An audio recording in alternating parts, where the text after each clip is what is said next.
Hey, thanks for joining me. Not too long ago, I looked at the first issue of the kind of revamped, restarted Moon Knight series from, God, what was the writer's name? Charlie Houston, sorry. And then David Finch on art. And people seem to like that. That got more views than normal. Um, I was talking about how I didn't know anything about Moon Knight. Not a character I ever gave a shit about. Some people would talk about how it's like he's a great costume and a terrible character and he's Marvel's Batman and all this nonsense. And I guess that, Charlie Houston come along. I don't know how it went down, if he asked for this gig or if they, Marvel hit him up and said, hey, do something for us, and however it turned out. But they put together a pretty A-list art team, penciler, inker, colorists, and made a big effort to make Moon Knight a thing.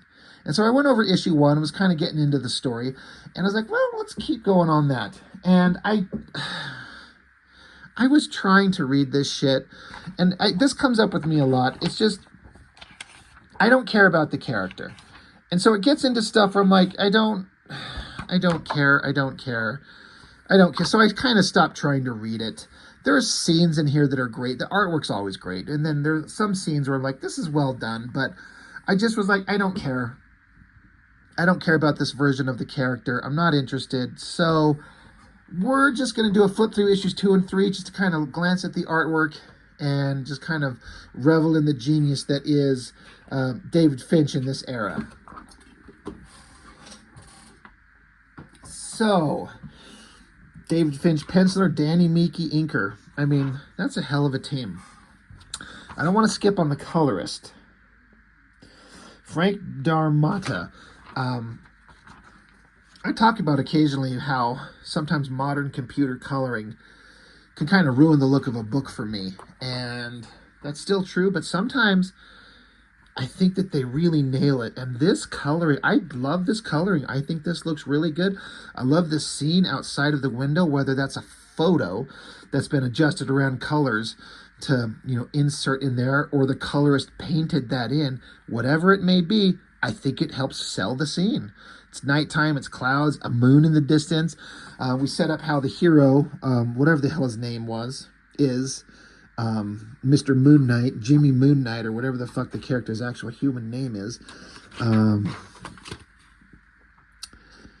Mark Spector. God. Of course his name is Spector. Anyway, it was the indication that he had, he was doing Moon Knight shit, and he was being awesome, and then there was like a big fight with some kind of monstrous creature. His knees were shattered, then Moon Knight like cut his face off, some kind of bloody, gross battle. And then now Mark Spector is like kind of sitting around, wounded, lost all his fortune, kind of a slob, in a wheelchair, taking pills all the time, a shadow of his former moon greatness. And is the story to kind of get him back on his feet out there doing Moon Knight shit? I guess. The text says a hero, as if I ever was, as if that's what you wanted from me, as if that's what I gave you, as if that's all I gave, how many times? So then it switches over to the scene we were talking about where Moon Knight was taken on. I don't know who this bad guy's supposed to be. Says, how many times before a guy figures it out? How many times do you beat a guy down? How many times do you take him out before he knows you're better than he is? So, again, whoever this monstrous, creepy monster is that Moon Knight is fighting, Moon Knight's got some kind of baton weapon in his hand. That's a pretty good shot of Moon Knight right there. It's not my favorite, but it's pretty solid. He kicks at the bad guy. The bad guy throws Moon Knight off to the side, up against a wall, bashes Moon Knight's skull up against a stone outcropping there, a brick outcropping. Bad guy's got a knife. So Moon Knight throws his baton thing at him. Bad guy just deflects it away and looks creepy and evil, slashes at Moon Knight's chest, licks the blood off the blade with his pointy teeth and his weird tongue. Bright open eye on Moon Knight himself. Bad guy slices down, so Moon Knight deflects it with his arm gauntlet, grabs the bad guy by the throat. Bad guy grabs Moon Knight by the throat. So they've got each other. And, they stand up, they're tussling, they're fighting. So, it's just illustrating through pretty dang good artwork, this vicious battle that Moon Knight's going on, going through.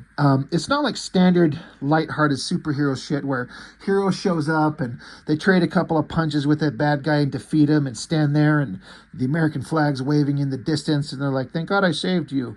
And everyone just loves him. Like, this is some violent, monstrous shit. And shit's not going well. Then you see how this is a repeat of a panel in the first issue to kind of show this is like a specific moment of importance where they tumble over the side of the building. I was talking about how this David Finch guy can draw some of the greatest, most believable city backgrounds. It just looks so great. The angle, the details, the wires, the walkways up here, the bricks in the ground, and the coloring is selling it. It's all really good. But they tumble off the roof and then they fall. And so this is an interesting kind of panel or page with the moon in the background, these skinny little panels. As Moon Knight falls, he cracks his skull on the railing there, and then he tumbles down, catches his leg on one of them, and it breaks his knees, is what it looks like. Shatters his knees, and he just flops onto the ground as he's calling for Khonshu, the moon god. So now he's on the ground, and his legs from the knees down are just obliterated, like shattered. They're angled the wrong way. They're bloody. Like, Moon Knight ain't getting back up. He ain't walking away from this. He's not walking, at least. Bad guy just jumps down. So Moon Knight then, and again, I think they kind of, I can't remember if I'm misremembering from the first issue, because I know they showed some of this battle.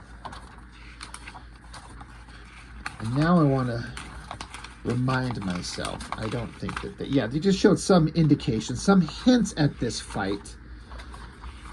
But, so Moon Knight's on the ground. So he starts pulling out his little moon-shaped ninja stars. Like Batman has bat shapes. Well, Moon Knight's got moon shapes.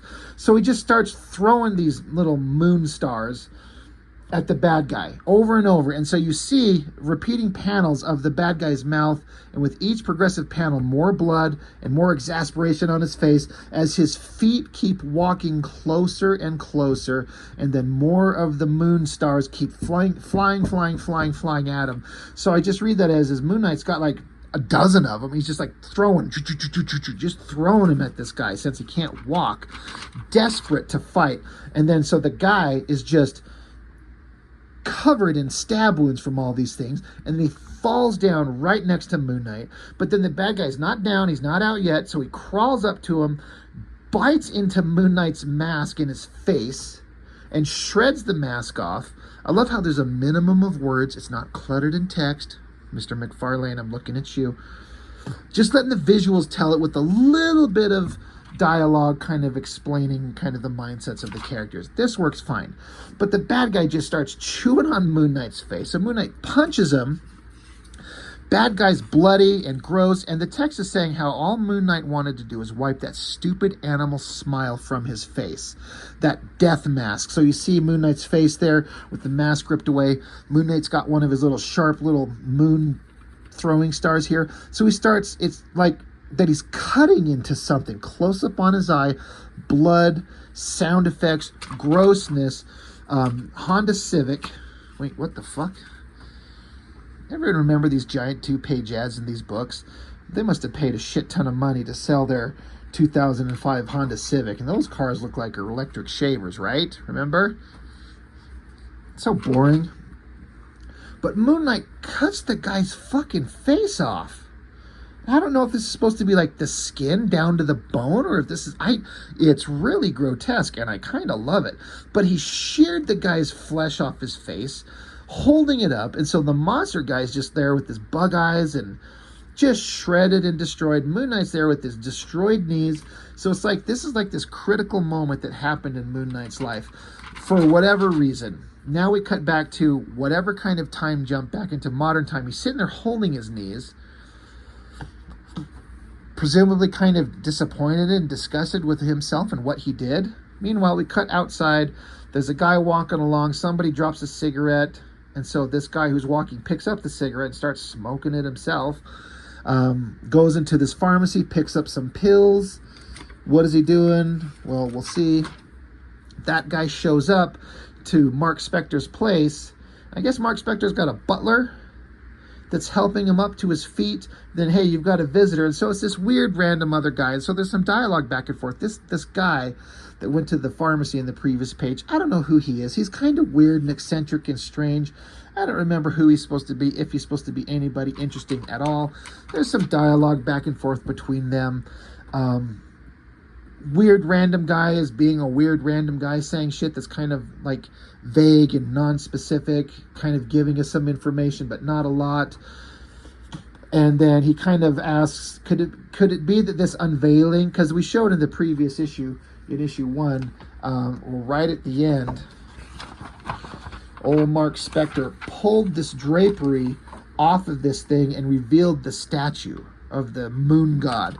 And so this guy, he's like, could this unveiling forebode the return of the Lunar Legionnaire? Is that what they used to call Moon Knight, the Lunar Legionnaire? And so Mark Spector tells him to piss off and get lost. Give me my pills.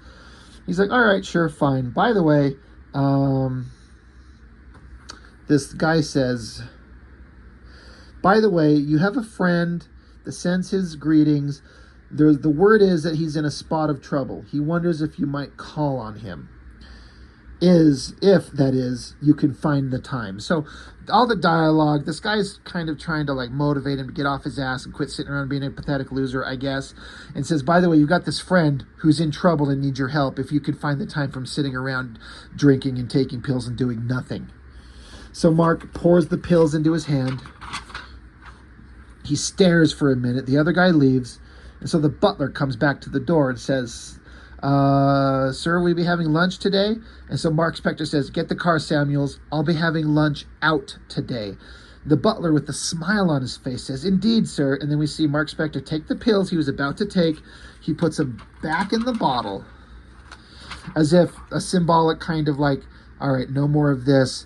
It's time to get motivated and moving again. So now we cut back to this other character. I can't remember if this guy was introduced in the last issue 1 of this series.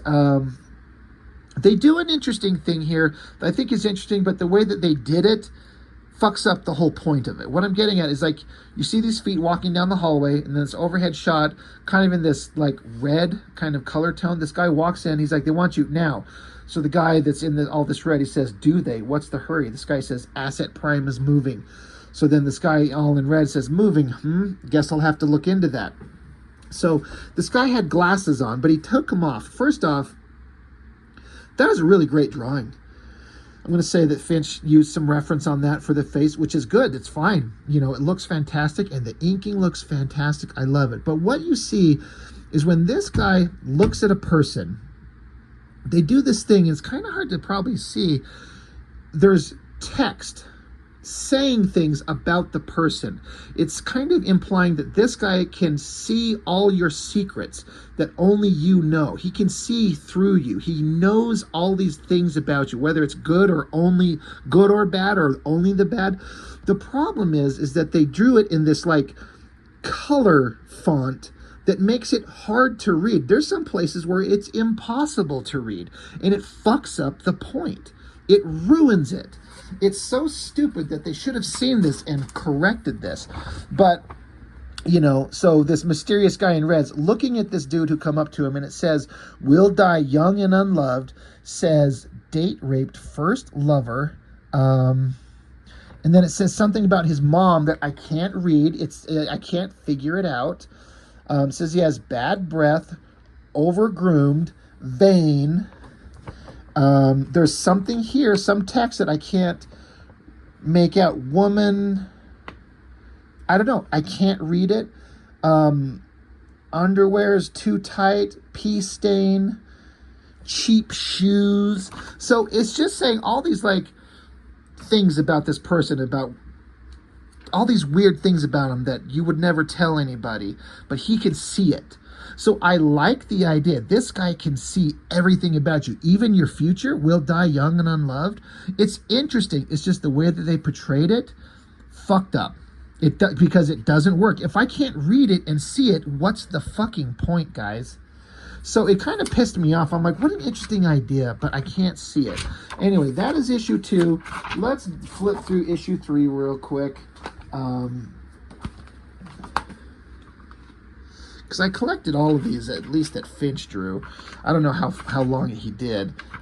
But on the cover again, you can see the same guy in red, and there's more text again on here, kind of indicating what he can do. It says, I don't know if he's talking about this girl, like he's looking at this girl. I actually really dig this drawing of the guy. That face shot in the shadows, that's a really good drawing.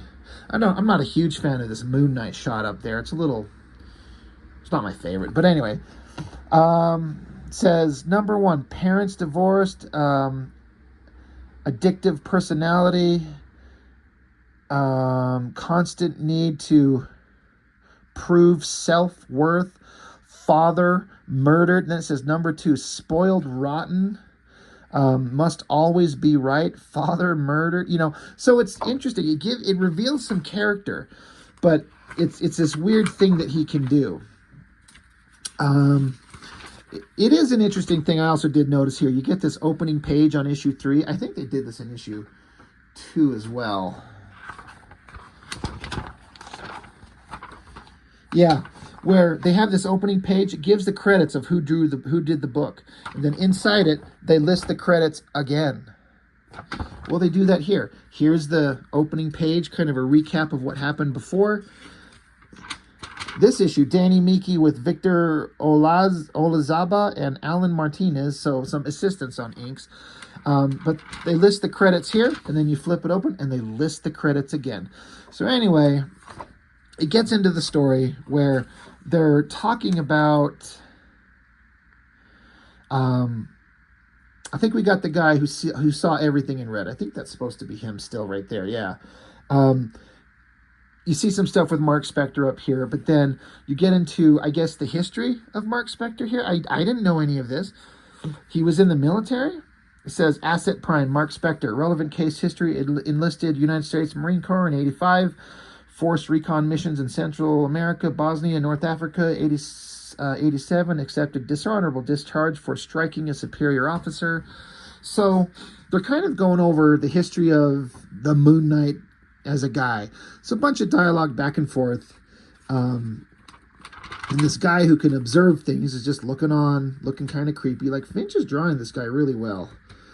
I like the way he draws him. So we get back into Mark Spector. He's finally out and about. He's meeting up with a friend. They sit down and have a conversation. Meanwhile, the government people are talking about Mark Spector's past, cutting back and forth in between Mark Spector himself with the guy he's talking to. And this is where I was like, I don't care about this fucking story. I'm not saying it's bad. It's just, as I get older, some of the shit just isn't, it's not keeping my attention. I read it once when it came out, and there was nothing relevant there I ever wanted to revisit, so now it's just kind of like, let's look at the artwork. But they keep going back and forth about the history of Mark Spector and this girl that was out there. See, and his... who fucking cares? I was going to try to explain it, but I don't care. They're just going page after page after page of, like, backstory of when he was a soldier, plus what is he doing now? And they're setting up future stuff. So it's just talking. All the artwork's really well drawn. I love the shadows, the anatomy, the coloring. I feel like sometimes I would normally not like all this coloring, but for some reason I dig it. It just works in this book. See, it's just still going on. Talking, setting up backstory. He was this, he did this, and then in modern time, he does this now, he does that now. And then, oh shit, look at that.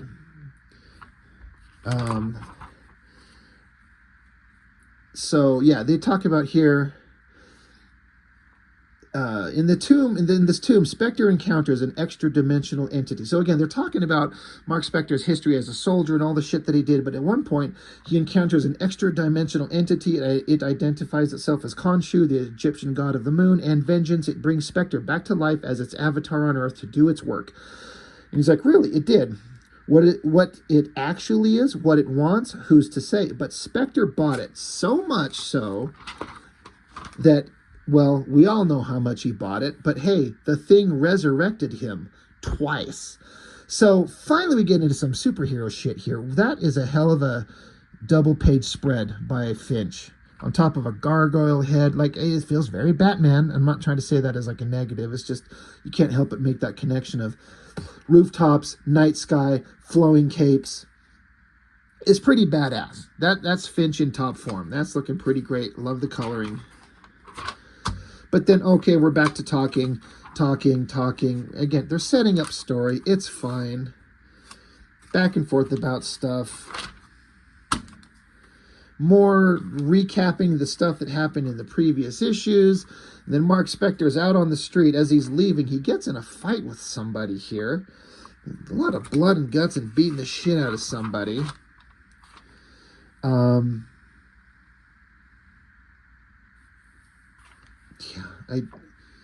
Yeah, I don't know what's going on. There's just so much back and forth. Maybe this works in a good movie. There's a guy's peeing in the alleyway. That's fun. This guy comes charging at Mr. Mark Spector, and so he pulls out a knife and stabs the dude through the fucking face. And the guy drops to the ground holding his bloody mess of a face. Like, whatever's going on here, that's pretty epic. That's, you're like, all right, well, it's getting violent and weird and gross. And then the guy who can see everyone's kind of history. There's more shit, but it's, again, in that red font that's so hard to decipher. It's small, it's bigger, it's smaller, it's spiraling around. It's so weird. It reveals character, but when you can't read it, it's aggravating as hell. And so whatever. And then, oh, they're going to sick Taskmaster on Mark Spector, which I guess that'd be awesome. I mean, any version of Taskmaster is better than the one in the stupid Marvel movies. That one was stupid. But yeah, they're going to send Taskmaster after Moon Knight. Can we just get to that? So this issue felt like a big fucking waste of time. Again, I get it. The writer's got all the time in the world. We're going to spend a lot of time. It's decompressed storytelling to tell you all kinds of shit. But you don't need to spend this much time going over all that stuff. I mean, do we really? Maybe if I sat down and read and forced myself to absorb every story point, maybe I'd like it. I kind of doubt it. I really don't think we need to waste all this time. But getting to the point of Moon Knight needing to get back up off his ass, it seems like he did some really fucked up shit that a superhero shouldn't do, and then somebody's going to unleash Taskmaster on him. Okay, maybe the next issue will be awesome. I honestly couldn't tell you because I'm sure I have it. I don't remember what happens. So, anyway, just to continue on these little bits, like I said, we did issue 1, so I figured we'd throw in 2 and 3 just to kind of go over them again, mostly to look at great artwork from David Finch, who I've said before, he has varying levels of interest for me personally. I've talked about how there was a time when I actively stopped collecting comics that he was drawing because I got sick of his art. I got sick of it. I couldn't look at it anymore. It was just driving me nuts. But that's not this stuff. This stuff I'm digging. Anyway, revamp of Moon Knight from, what did I say? Was it 2005? Yeah. So, 20 years ago. Good times. Anyway, Moon Knight. That's it. That's all I've got. Thanks for watching. Bye.